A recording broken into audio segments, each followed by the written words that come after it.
হরে কৃষ্ণ। জয় রাধা মাধব, জয় কুঞ্জ বিহারী, গোপীজন বল্লভ, জয় গিরিবরধারী, জয় গিরিবরধারী। যশোদানন্দন ব্রজ জনরঞ্জন, যশোদানন্দন ব্রজ জনরঞ্জন, যামন তীর বনচারী, জয় রাধা মাধব, জয় কুঞ্জ বিহারী, জয় রাধা মাধব, জয় কুঞ্জ বিহারী, জয় রাধা মাধব, জয় কুঞ্জ বিহারী, জয় রাধা মাধব, রাধা মাধব, রাধা মাধব, জয় রাধা মাধব। নিতাই গৌর হরি বল,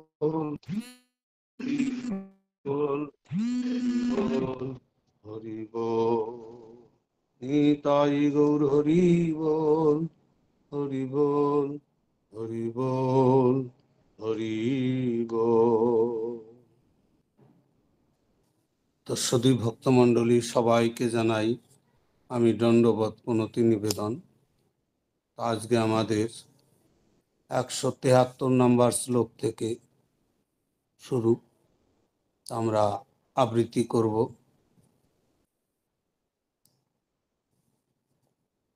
যত্তে সুজাত চরণম্বুরুহম, স্তনেষু ভীতাসনৈ প্রিয়, দধিমহি কর্কশেষু তেন অটবিম অটসি, তৎ ব্যথতে না কিং স্মিত উর্প আদিভি, ভ্রমতি ধী ভবৎ আয়ুষাম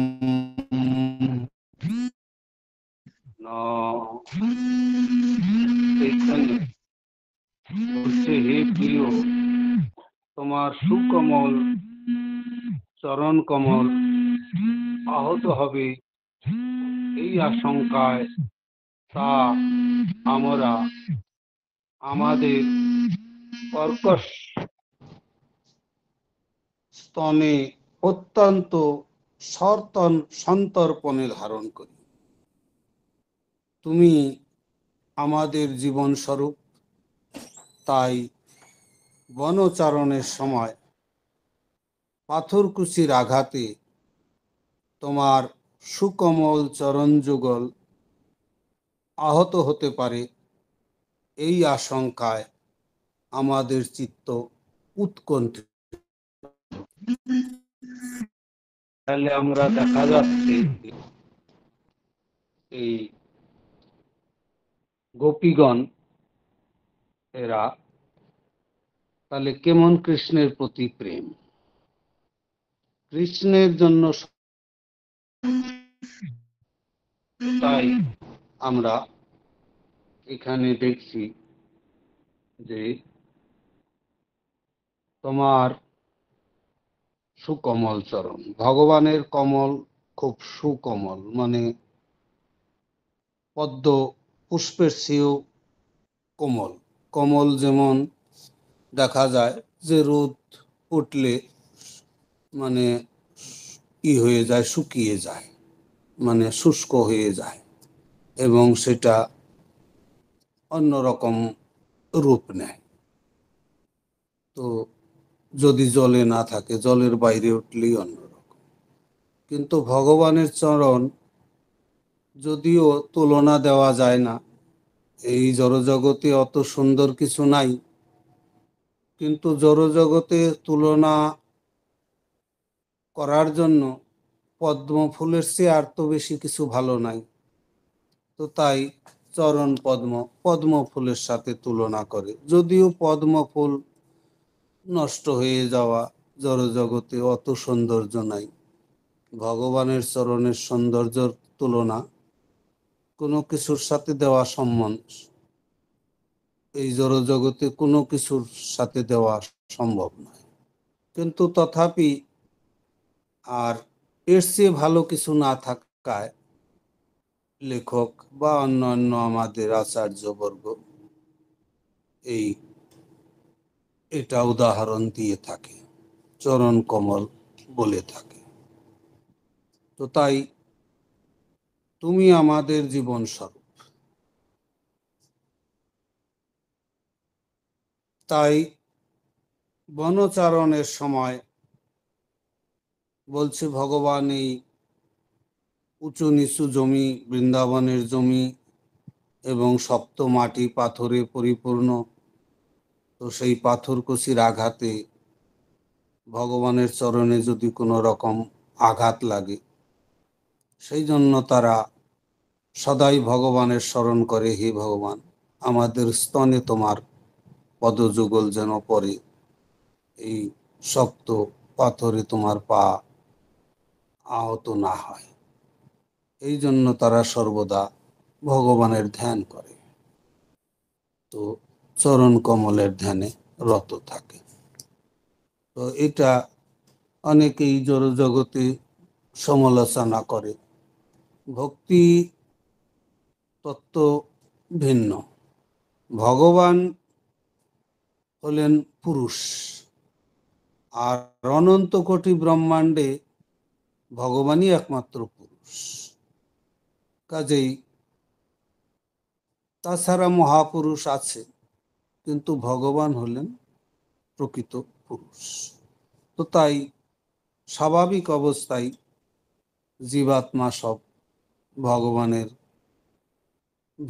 ভিন্নাংশ অংশ অংশ তো তার বিষ্ণু তত্ত্ব।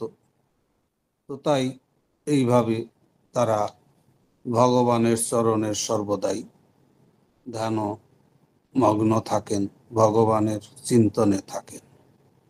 তো আমরাও দেখেছি যে অনেক গানে গোপীরা গেয়েছে, হে কৃষ্ণ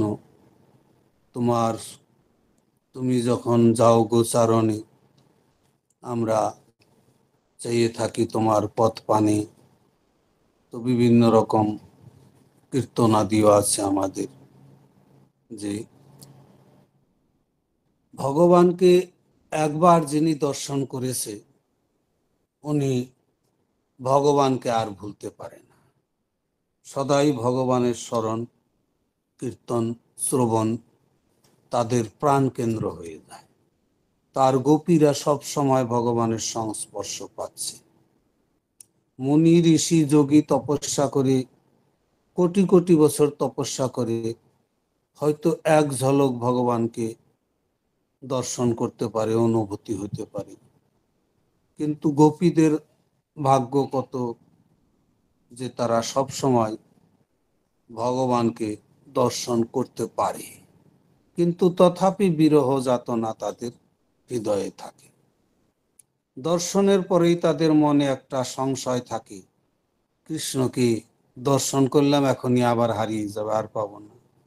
এই যে বিচ্ছেদের যে তাদের একটা দুশ্চিন্তা, যে কৃষ্ণের থেকে আমাকে বিচ্ছেদ হতে হবে, কৃষ্ণ আমায় ছেড়ে আবার চলে যাবে অন্যত্র, কৃষ্ণ বড় চঞ্চল। আর তারা কি করে, ধ্যান করে, এবং তারা সবাই মনে মনে ভাবে কৃষ্ণ গোচারণ থেকে আসলে কৃষ্ণকে আমি পূর্ণভাবে দর্শনই করতে পারি। কেউ বলে আমার তো নজরের নখ যখন দেখি, নখ দেখতে দেখতে কৃষ্ণ অদৃশ্য হয়ে যায়, আর দেখতে পারি না। আর কেউ বলে আমি কৃষ্ণের হাঁটু দেখি, দেখতেই আমি আর কিছু দেখতে পারি। রাধারানী ওই রকম বলে কৃষ্ণকে সর্বাঙ্গ দেখার সৌভাগ্য হয়নি। চিন্তা করি যে আজকে পুরোপুরি দেখব, কিন্তু যে কোনো একটা বিশেষ অঙ্গ, এক কণায় দৃষ্টি আবদ্ধ হয়ে যায়, আর যেন দেখার সৌভাগ্য হয় না। তো সবারই, কারণ কৃষ্ণের শরীর চিন্ময়, পূর্ণ চিন্ময়, পূর্ণ ব্রহ্ম ভগবান শ্রীকৃষ্ণের অপূর্ব সুন্দর রূপ। তার রূপের এক লোম কোনাও মানে সৌন্দর্যে ব্যক্তিকে অভিভূত করে দেয়। আনন্দে আনন্দে হৃদয় না আছে। তার গান, তার কথা, তার লীলা, এবং সে পূর্বে যে লীলা করেছে সেটা স্মরণ করে কোটি কোটি মহাত্মা আনন্দ আস্বাদন করে ভগবানের সান্নিধ্য লাভ করে। আর যারা সর্বতই ভগবানকে দেখছেন, তারা তো, তাদের আর কি আছে।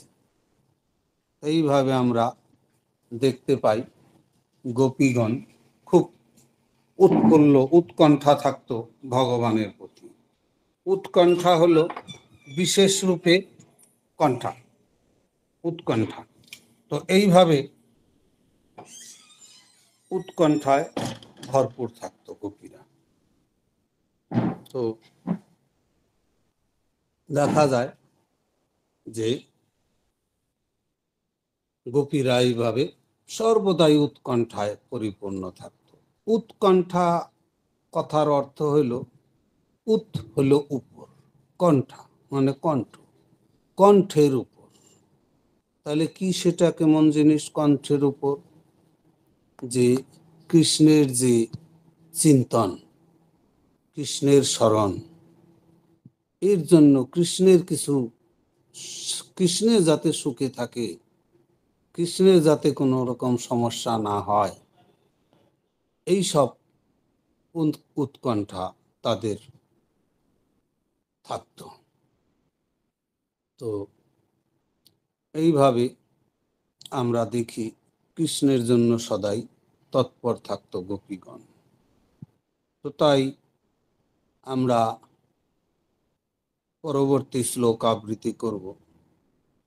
সে প্রতিজ্ঞা ভঙ্গ হইল গোপীর ভজনে, তাহাতে প্রমাণ কৃষ্ণ শ্রীমুখ বচনে। তো বলছে গোপিকাদের ভজনে কৃষ্ণের এই প্রতিজ্ঞা ভঙ্গ হয়, তা কৃষ্ণ নিজেই স্বীকার করেছেন। তো এটাও খুব গুরুত্বপূর্ণ কথা।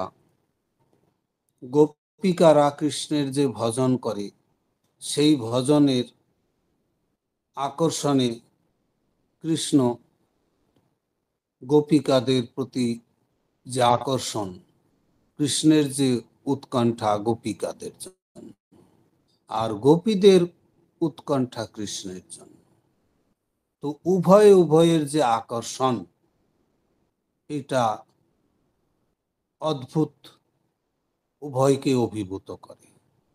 যেমন ভক্ত ভগবানের কথা সদাই, ভগবানের নাম কীর্তন করে, ভগবানের গুণগান করে, ভগবানের মহিমা শ্রবণ করে, ভগবানের সেবায় যুক্ত থাকে, ভগবানের সেবায় সবসময় তৎপর থাকে। তো ভগবানও তেমনি ভক্ত সেবায় তৎপর থাকে। ভগবান চিন্তন সব সময় ভক্তের জন্য, কি করে ভক্তকে সুখ দিব, কি করে ভক্তকে দর্শন দান করব, কি করে ভক্তকে আমি আনন্দ প্রদান করতে পারবো, কি করে ভক্তের সেবা করতে পারবো। তো এরকম ভগবানও ভক্তের জন্য উৎকণ্ঠা থাকে ভগবানের, যে কি করে ভগবানের ভক্তের সাথে মিলিত হব, ভক্তকে দর্শন দান দেব, এবং ভক্তকে আমি দর্শন করব। ভগবান ভক্তকে দর্শন করে আনন্দ পায়, এবং ভক্ত ভগবানকে দর্শন করে আনন্দ পায়। তো এইভাবে উভয়ের মধ্যে যে একটা প্রতিজ্ঞা,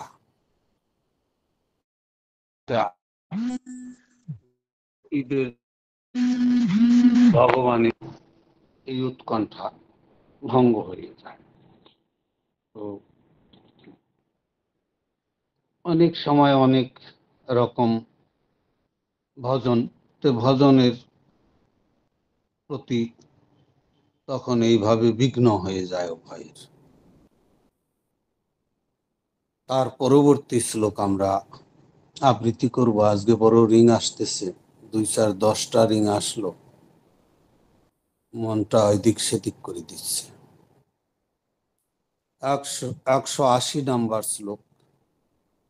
ন পারয়ে হহং নিরবদ্য সংযুজাং সাধু কৃতং বিবুধায়ুষাপিব জামহ ভজন দুর্জয় গৃহ শৃঙ্খলা সংবৃশ্চ তদ্দ প্রতিজাতু সাধুনা।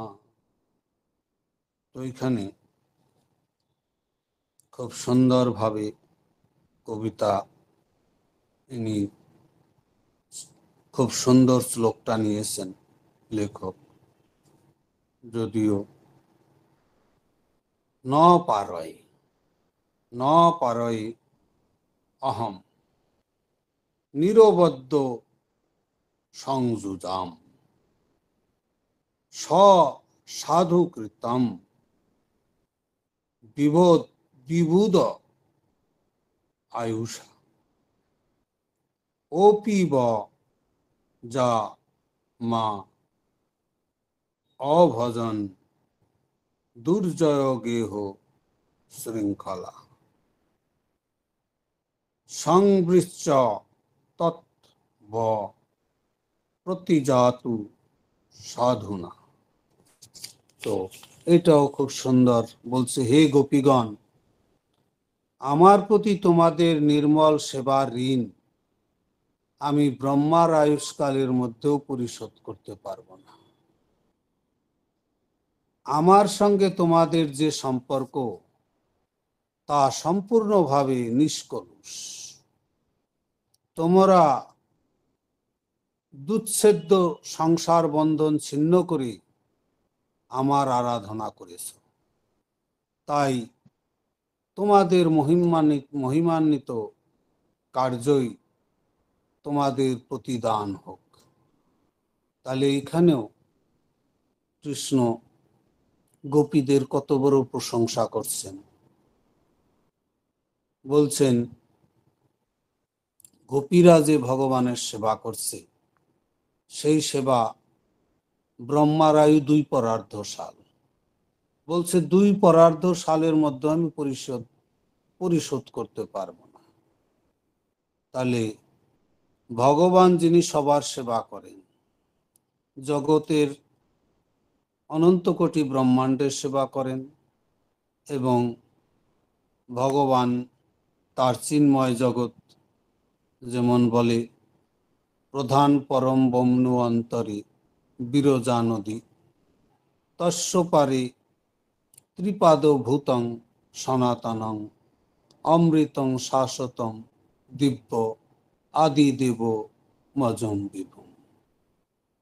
তাহলে 1 পাদ বিভূতি এই জগৎ, অনন্ত কোটি ব্রহ্মাণ্ড সমূহ ভগবানের, আর 3 পাদ বিভূতি ভগবানের চিন্ময় ধাম বৈকুণ্ঠ, অনন্ত কোটি বৈকুণ্ঠ ধাম, এবং ভগবান গোলক ধাম এ অবস্থান করেন।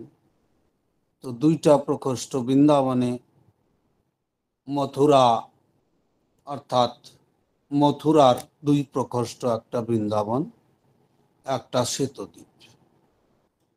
মথুরা মণ্ডলে ভগবান অবস্থান করেন বৃন্দাবনে, এবং শ্বেতদ্বীপ ধামে গৌর হরি রূপে উনি অবস্থান করেন। তো শ্বেতদ্বীপ ধামে যদি ভজনে সাধন করে কেউ যায়, তাহলে সে গৌর লীলা কৃষ্ণ লীলা 2টাই অংশগ্রহণ করতে পারে। আর বৃন্দাবন ধামে যদি কোনো ভোজন করে যায়, তাহলে সে বৃন্দাবনে কৃষ্ণের লীলা ছাড়া অন্য কোনো লীলায় সে অংশগ্রহণ করতে পারে না। তো অনেক ভেদ আছে, পার্থক্য আছে। তো যাই হোক, আমরা দেখছি গোপীগণকে ভগবান এইরকম বলছেন ঋণ। ভগবান কারো কাছ থেকে ঋণ হয় না, ভগবান কারো কাছ থেকে ঋণী নয়, ভগবানের কাছে সবাই ঋণী। যা কিছু দিয়েছেন, যা কিছু দেহ, যা কিছু খাদ্য, যা কিছু আমাদের প্রয়োজন, শরীর, সবকিছুই ভগবান দিয়েছেন। ভগবানের সম্পদ, ভগবানের সবকিছু আমরা গ্রহণ করি। শরীরও ভগবান দিয়েছে, কিন্তু এই শরীর যদি কেউ বলে ভগবান চেয়েছে তোমার শরীরটা ভগবানকে দাও, তাও দিতে চাবে না। যদি বলে ভগবান চেয়েছে তোমার শরীরটা ছেড়ে দাও, না না, ভগবান চাইলে কি দেওয়া যায়? শরীরের কত, আমার কত সেবা করছি, এই শরীরটা নিয়ে আমি কত কি দেখছি, এই শরীরটা কি সারা যার তাকে দেওয়া যায়? শরীর দিতে চাইবে না। কিন্তু ভগবান শরীরকে দিয়েছেন, কিন্তু তাকেও দিতে চাইবে না। তো তাই ভগবান, সেই ভগবান বলতেছে আমি ঋণী। তাহলে ভক্তি যোগীদের কাছে ভগবান ঋণী থাকে। ভক্তি যারা যাচনা করেন তাদের কাছে ভগবান মনে করেন আমি তাদের কাছে ঋণী। আর ভক্ত সব সময় জানে যে ভগবানের খাচ্ছি, ভগবানের পরি, ভগবানের খাই, আর ভগবানের জন্য আমি কিছুই জোগাড় করি নাই, ভগবানের ভজনা করতে পারি নাই। তো ভক্ত ভগবানের সবকিছু ভোগ করে ঋণী হয়ে যাচ্ছে। ভক্ত জানছে যে আমি ভগবানের কাছে কত ঋণী, সবকিছু ভগবান আমাকে দিয়েছেন, ভগবানের খাচ্ছি, ভগবানের করছি, ভগবানের নামই গুণগান করছি, আমার কি আছে? আমি তো সবকিছু ভগবানের কাছে ঋণী। তো উভয়ে উভয়কে ঋণী বলে উভয়ে, উভয়ের আফসোস, উভয়ের উৎকণ্ঠা যে আমি ভগবানের কাছে কত ঋণী, ভগবান কত মহান, ভগবান কত কি দিয়েছেন, আমি ভগবত সেবায় কি লাগিয়েছি? আমার স্ত্রী, পুত্র, পরিবার, সংসার দিয়েছে, তার এক কিঞ্চিত অংশ আমি ভগবানকে অর্পণ করতে পারি। সামান্য একটা কোঠরি যেটায় ঘোরাফেরা যায় না, ছোট্ট একটা কামরা ভগবানের মন্দির, আর নিজের জন্য 14 বাই 14 ফিট ঘর, নিজের ঘরে এসিও লাগে, আর ভগবানের ঘরে এসি কি একটা ফ্যানও লাগাইতে পারে না। ভক্ত সব সময় ভগবানের জন্য উৎকণ্ঠা, আর ভগবান ভক্তের জন্য উৎকণ্ঠায় থাকে। ভক্ত মনে করে আমি ভগবানকে একবার ভোগ লাগাই আর আমি যা কয়বার খাই, ভগবানকে আমি ভোগও লাগাতে ঠিক মতো পারি না। এইরকম ভক্ত সর্বদাই ভগবানের জন্য উৎকণ্ঠায় থাকে। ভগবানকে আমি ঘর দিতে পারি নাই, ভগবানকে আমি ব্যবস্থা করতে পারি নাই, ভগবান আমার জন্য সব ব্যবস্থা করেছেন, আমার ব্যবস্থা ভগবানেরই ব্যবস্থা, সেই ব্যবস্থা আমি ভগবানকে দিতে পারি না। আমার ন্যূনতম উপলব্ধি আমি ভগবানের জন্য খুব নিম্ন স্তরের যেটুক দেওয়া উপযোগী নাই সেটুকুই আমি দিয়েছি, যেটা আমার এত কিছুর মধ্যে এটা নগণ্যতমই ভগবানের সেবা, তাও করতে পারি না। এই রকম দুইজনের মধ্যে খুব কম্পিটিশন থাকে, গোপীদের সাথে ভগবানের সাথে। আমার সঙ্গে বলছে, ভগবান বলছে আমার সঙ্গে তোমাদের সম্পর্ক সম্পূর্ণভাবে নিষ্কলুষ। ভগবান বলছে তোমাদের মধ্যে কোনো কৌলুষ ভাবনা নাই, তোমরা সব সময় আমার জন্যই জীবন ধারণ করে আসো। ভগবানের সুখ দেওয়ার জন্য। তো কাজেই তোমাদের ভাবনার মধ্যে কোনো নির্মল, নিষ্কলুষ কোনো পাপ এর কোনো কোনো অস্তিত্ব নাই। নিষ্কলুষ মানে কোনো রকম পাপ চিন্তা বা কোনো রকম মিশ্রণ নাই জড়জগতের। জড়জগতের সবকিছুর ঊর্ধ্বে, সুনির্মল, নিষ্পাপ, নিষ্কিঞ্চন। তো এইভাবে কৃষ্ণ তাদের প্রশংসা করছেন। তোমরা দুচ্ছেদ্য সংসার বন্ধন ছিন্ন করি। তাহলে গোপীরা তাদের কত রকম সমস্যা, তাদের স্বামীরা বাধা দেয়, কৃষ্ণের কাছে যেতে দিতে চায় না, ঘরে দরজা বন্ধ করে রাখে এবং তাকে কোনো সময় ভয়ও দেখায়, কৃষ্ণের কাছে যদি যাও তোমাকে ত্যাগ করে দিব, তোমার আর এই ঘরে শেষ, আর এই ঘরে এন্ট্রি হবে না। নানা রকম উপদ্রব, নানা রকম গালিগালাজ তাদের শুনতে হয়। তথাপি তারা কৃষ্ণের জন্য আকর্ষণ। কৃষ্ণের বাঁশরি যখন বাজে, বাঁশরিতে এক একটা গোপীর নাম নিয়ে বাঁশি শব্দ পায়। যে গোপীকে কৃষ্ণ ডাকে সেই গোপী সেই শব্দ শোনে। বাড়ির যারা আছে তারা কোনো শব্দ শুনে না। বাড়ির তারা মনে করি পাগল নাকি, এ দৌড়াতে চায় কেন, এ দৌড়ছে কার জন্য দৌড়াচ্ছে, এ কে, কি এটা কি হচ্ছে। তারা তো কৃষ্ণের বাঁশি শুনতে পাচ্ছে না, গোপীরা তো কৃষ্ণের বাঁশি শুনছে না।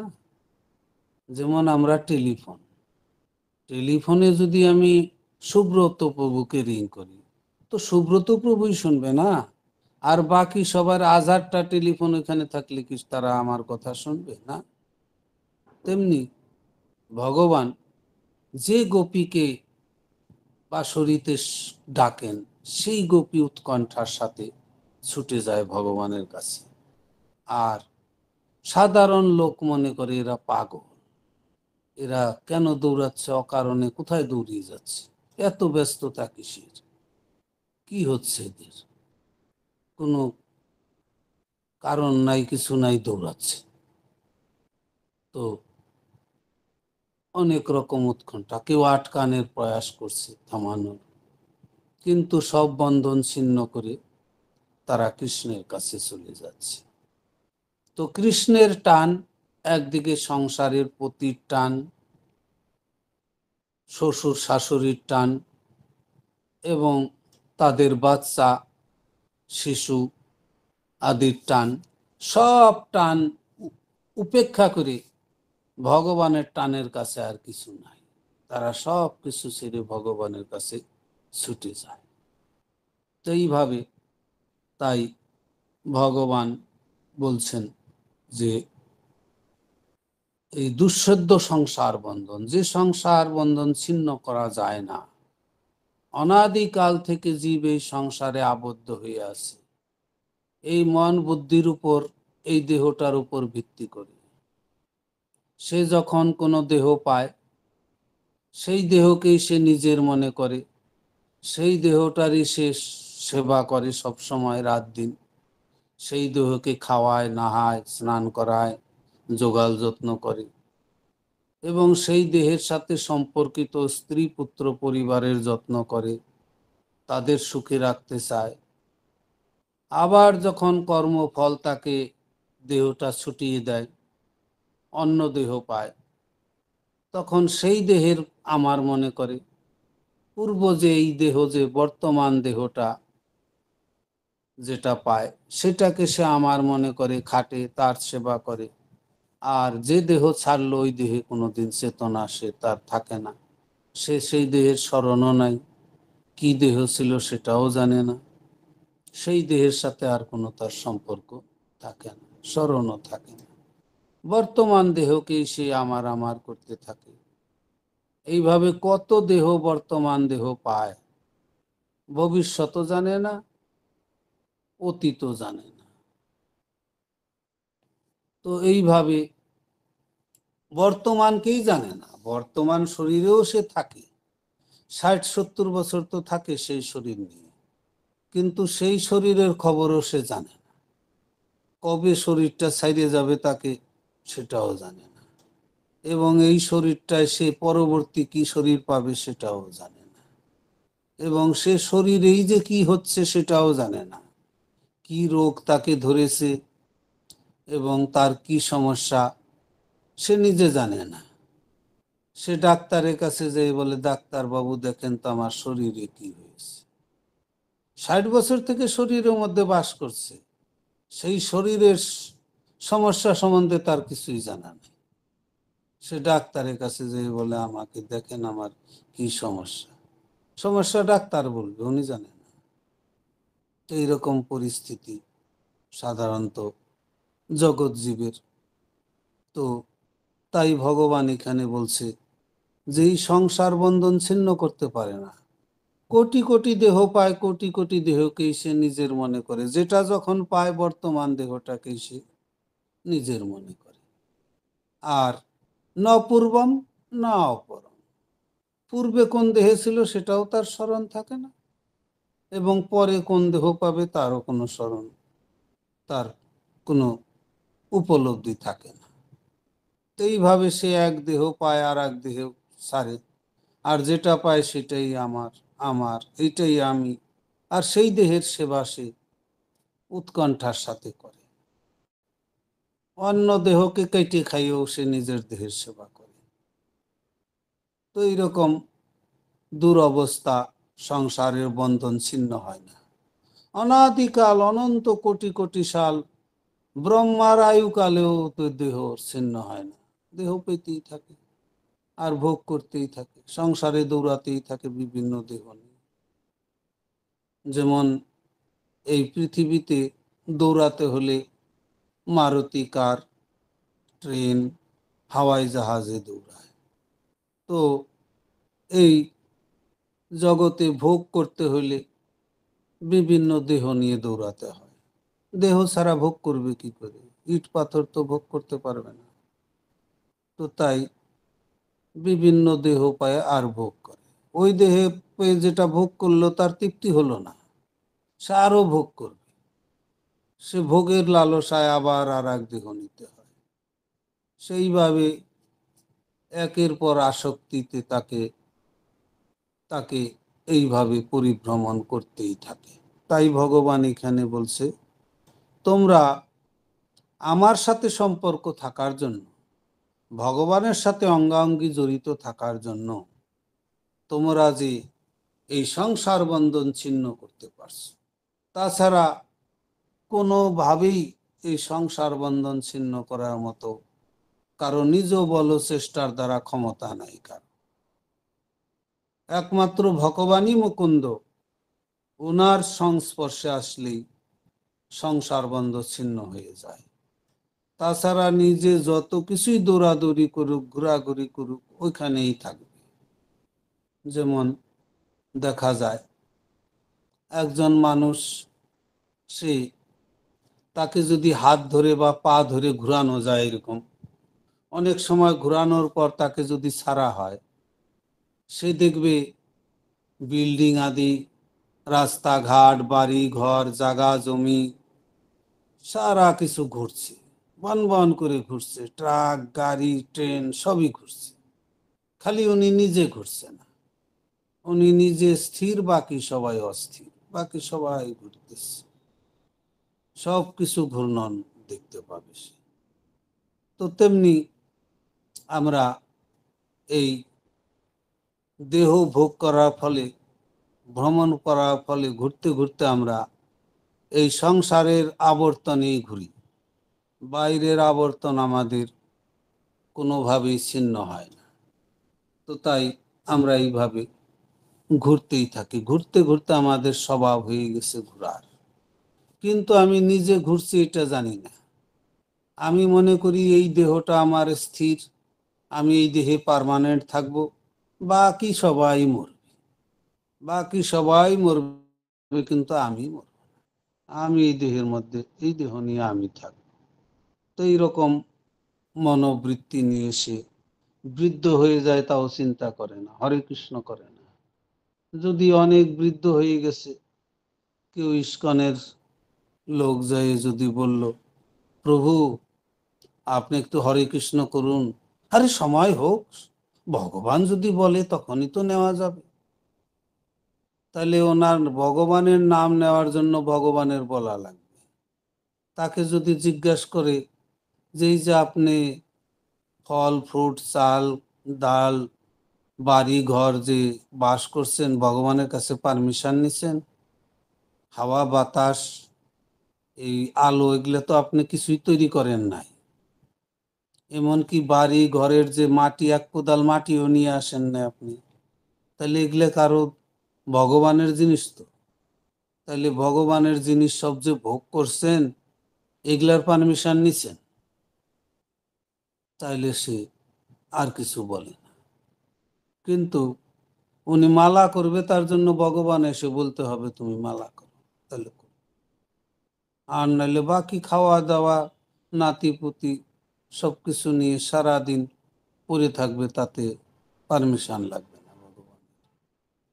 এইরকম দুরবস্থায় থেকে ভগবান বলছে, তোমরা এইরকম দুরবস্থা থেকে তোমরা উত্তীর্ণ হয়ে গেলা পরীক্ষায়, কারণ তোমরা সব সংসারের যাতনা, সংসারের মায়ের পিঠ, স্বামী কমসে কম ধরে দুই চার চর থাপ্পড়ও মারে আটকানোর জন্য, কিন্তু সব কিছু উপেক্ষা করে, কত উৎপীড়ন সহ্য করে তোমরা আমার জন্য ছুটে আসো।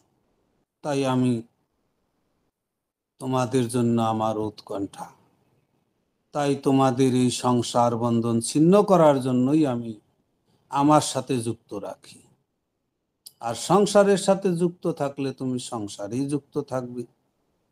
তার জন্য আমার এই লীলা বিলাস করি আমি তোমাদের আমার দিব্য ধামে নিত্য সান্নিধ্য লাভের উপায় তোমরা করেছ। তো এইভাবে ভগবান বলছেন। তা আমাদের সময় তো হয়ে গেছে।